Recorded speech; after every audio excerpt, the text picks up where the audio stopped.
she should be able to move herself forward on the chair without a lot of assistance from me. But depending on the patient's overall condition, how fluid their independent transfer was, they might not be a 5 out of 5. They might be a 4 still, because the slide board could have provided a lot of that help for them. So that is, again, why you are going to do the strength testing, because you're not totally sure. I'm going to still get the chair nice and close for my patient. Locked. I'm going to leave this on here until she gets scooted forward. But at this point, patient, you know the head to hips ratio, correct? So I'm going to be here with you, but you're going to use your arms. You're going to generate that momentum. You're going to get yourself into the same start position where you're at the forward of the chair with your feet and body angled to the left. So I'm here, but now I'm going to let her do more of it. So go ahead, get yourself forward on the chair. Use your head to hips ratio. There we go.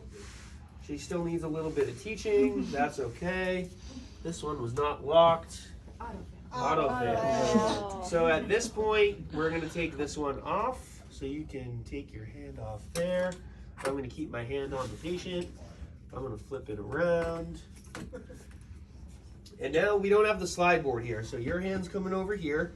You're still doing that head to hips ratio, but now you have to do it a little bit more aggressive. I'm going to be nice and close here on your legs. And if you don't make it all the way, let's bring your hand a little bit further. I'm going to assist you get the rest of the way, okay? So you're going to go ahead, you're bringing your head to the left. Your left, yep. Yes. 1, 2, 3, and I definitely added a little bit of assistance there at the end. Can you bring your left hand here? Go ahead and lean forward for me. 1, 2, 3, and then I'm getting her onto the chair. And again, she's a great actress. She did a pretty good job of doing her head to hips. She did not do a good enough job to get herself all the way over by herself.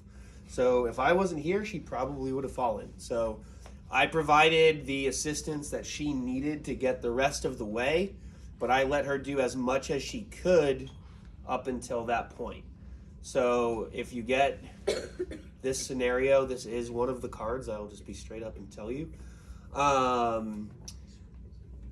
You should be teaching and not doing it all the way for them. The assistance you're giving is filling the gap. It's not, it might look more like the dependent lift transfer than the slide board transfer, but it's still, you're not completely hugging them.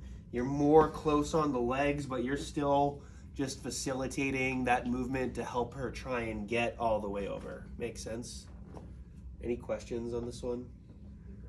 Any questions on anything in general? I know we did a lot the last 2 days, so thanks for hanging in there. We'll have, so next time we are starting